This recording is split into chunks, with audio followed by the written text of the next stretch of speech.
ऐसी बानी बोलिए जमकर झगड़ा हो, पर उससे न बोलिए जो आपसे तगड़ा हो। शायद यूके उस दौर से बाहर ही नहीं आया जब उसके शासन का सूर्यास्त नहीं होता था, यानी उसका राज्य इतना बड़ा था कि सूर्य हमेशा कहीं न कहीं उसके राज्य में उगा ही रहता था। 40 दिन में ही लिज ट्रस की कुर्सी हो गई डमाडोल। ऊपर से भारत ने ताबड़तोड़ एक्शन ले लिया है, बहुत महंगा पड़ रहा है लिज ट्रस को, और अब तो लिज ट्रस भारत बात मानने को भी तैयार दिख रही है। जानेंगे भारत से पंगा लेना कितना महंगा पड़ा है। फ्री ट्रेड एग्रीमेंट और उसके ऊपर से लिज ट्रस के कैबिनेट ने जिस तरीके से भारत का अपमान किया, असर अब दिख रहा है। आइए जानते हैं इन खबरों को विस्तार से। ब्रिटेन की प्रधानमंत्री बनी लिज ट्रस, लगभग 40 दिन हो गए और 40 दिन के अंदर उनकी कुर्सी डमाडोल हो रही है, और ये डमाडोल पार्टी के भीतर ही शुरू हो चुका है। बागी सुर बहुत ज्यादा बढ़ गए हैं, बगावत बढ़ गई है। अभी जो कुर्सी पे चढ़ी हुई है कंजर्वेटिव पार्टी, उसके सांसद बैठक कर रहे हैं कि पीएम ट्रस को कैसे हटाया जाए, और इस सब के बीच में पीएम की रेस में भारतवंशी सांसद ऋषि सुनक की दावेदारी और मजबूत हो गई है। आपको बता दें, इस पर तो कथित तौर पर सटे भी लगने शुरू हो गए हैं कि ऋषि सुनक बनेंगे अगले पीएम। कंजर्वेटिव पार्टी के सांसदों का मानना है कि जल्दी से जल्दी ट्रस को हटाओ। अगर ट्रस को नहीं हटाया तो पार्टी की छवि भी जनता के पीछे, जनता के सामने बहुत खराब हो जाएगी। ट्रस सरकार ने जो मिनी बजट लाया है उसने एकदम से गलत संदेश दिया है। ऊपर से अपने ही वित्त मंत्री क्वासी को भी बर्खास्त कर दिया, जिससे और भी गलत संदेश चला गया। और आपको बता दें, बागी सांसदों की संख्या बहुत ज्यादा बताई जा रही है जो लिज ट्रस को हटाना चाह रहे हैं। अब यही सांसद ये कह रहे हैं कि वित्तीय मामलों में सुनक के आगे कोई नहीं टिकता है, और कंजर्वेटिव में ऐसा कोई सांसद नहीं है जो ऋषि सुनक की बराबरी कर सके। इस वक्त हालात देखेंगे तो ब्रिटिश पाउंड डॉलर के मुकाबले में एकदम निचले स्तर पर पहुंच चुकी है। पेट्रोल डीजल का दाम भी बढ़ चुका है, मिडिल क्लास में गुस्सा भी बढ़ चुका है। ऊपर से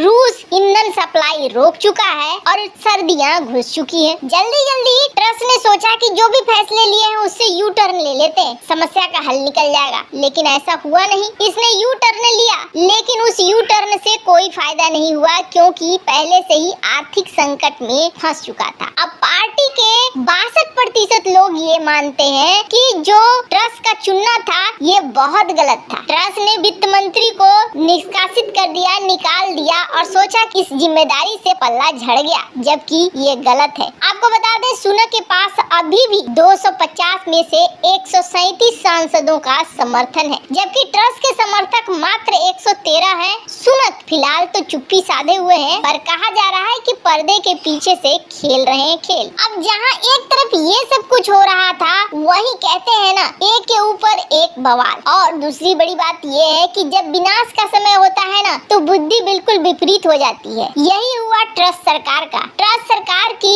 विदेश मंत्री भारत के लोगों पर अलग तरीके का बयान दे चुकी थी, और ब्रेवरमैन के इस बयान ने बहुत ज्यादा हानि पहुंचाया एफटीए को, फ्री ट्रेड एग्रीमेंट, जिसको यूके साइन करना चाहता था। बोरिस जॉनसन तो इस फ्री ट्रेड एग्रीमेंट को साइन करने के लिए कितनी बार भारत आने का प्लान बना चुके थे। आखिरकार महामारी काल में भी वो भारत आए ही थे, पर फ्री ट्रेड एग्रीमेंट पर एकदम से ठंडे बस्ते में डाल दिया इस फ्री ट्रेड एग्रीमेंट को यूके की नई प्राइम मिनिस्टर और उसकी कैबिनेट ने, ये कह के कि इससे हमारे हितों का समझौता नहीं होता है। अब दरअसल इकोनॉमी गिर रही है, मुद्रा की करेंसी की वैल्यू भी गिर रही है। ऐसे में यूके को खुद ही समझ में नहीं आ रहा है कि उसे हैंडल कैसे करना है, अपनी अर्थव्यवस्था को बचाना कैसे है, क्योंकि अमेरिका के पीछे भी चलना है। पर यहाँ उन्होंने सबसे बड़ी गलती कर दी भारत से पंगा लेकर। अभी भी उनके दिमाग में ऐसा लगता है जैसे भारत वही गुलाम भारत है, जबकि आज का भारत बदल चुका है। भारत की विदेश नीति एकदम से बदल चुकी है। जैसे ही यूके ने ये कहा कि फ्री ट्रेड एग्रीमेंट हम तभी साइन करेंगे, दिवाली तक का साइन करने के लिए कोई हड़बड़ी नहीं है, जब तक हमको ये नहीं लगता है कि यूके के लिए ये फायदेमंद है। भारत ने भी ये कहा कि ठीक है, 530 मिलियन डॉलर का जो हम निवेश करने वाले हैं, हम भी सोच समझ कर करेंगे कि अभी ये करना चाहिए या नहीं करना चाहिए। ये तो छोटी मोटी बातें थी, लेकिन अब जो किया गया है, अब वो एकदम बड़ा सा धमाल है जो यूके के ऊपर एकदम बम की तरह फूट रहा है। आखिरकार घुटनों पे आ गई है लिज ट्रस सरकार। एक तो ये ट्रस सरकार जाएगी वो तय है, लेकिन जाने से पहले भारत ने अपनी बात मनवाना शुरू कर दिया है, ये बहुत बड़ी बात है। दरअसल यूके में भारत की एक बड़ी कंपनी है जिसे सभी जानते हैं, टाटा स्टील। टाटा स्टील का प्लांट है। इस टाटा स्टील के प्लांट से हजारों लोगों को यूके में नौकरियां मिली हुई है। ये जो स्क्रीन पर देख रहे हैं मैप, ये यूरोप के देश है। यूरोप के देशों में अब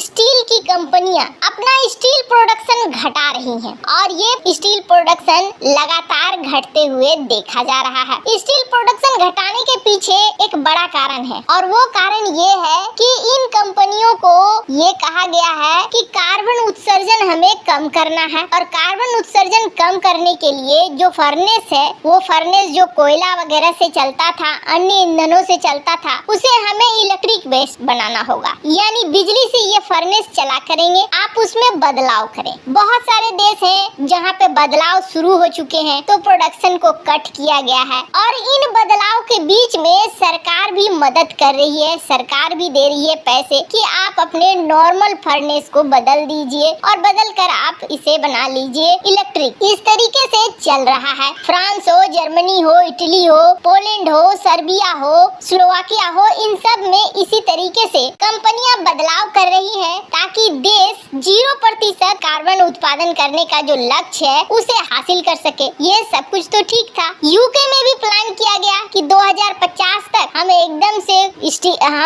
से कार्बन उत्सर्जन 0% करेंगे और इसके लिए कंपनियों को कह दिया गया आप फर्नेस को बदल लीजिए। लेकिन ये कंपनियां फर्नेस को खुद अपने दम पर बदले, इसके लिए सरकार कोई भी खर्चा देने को तैयार नहीं है। अब यहाँ पर टाटा स्टील ने कहा है कि आप हमें या तो आधा पैसा दो, हमारे 2 फर्नेस है जिसको बदलने में हमें $3 बिलियन लगेगा। $3 बिलियन में से कम आधा दो। अगर आप आधा भी नहीं देते हो तो हम अपनी कंपनी को निकाल कर ले जाएंगे, हम यहाँ से बाहर हो जाएंगे। अब ऐसा क्यों? ऐसे तो कंपनी को भी लॉस होगा, आप सोचेंगे। तो आपको बता दें, कंपनी को कोई खास प्रॉफिट काफी समय से नहीं हो रहा है, लेकिन चूंकि टाटा ग्रुप हमेशा ये मानती है कि अगर आसपास के लोगों को रोजगार मिलता है और सरकार की मदद भी है तो कंपनी चाहे ज्यादा प्रॉफिट कमाए या ना कमाए, लेकिन कंपनी को बंद नहीं करना चाहिए ताकि लोगों को खर्चा मिलता रहे,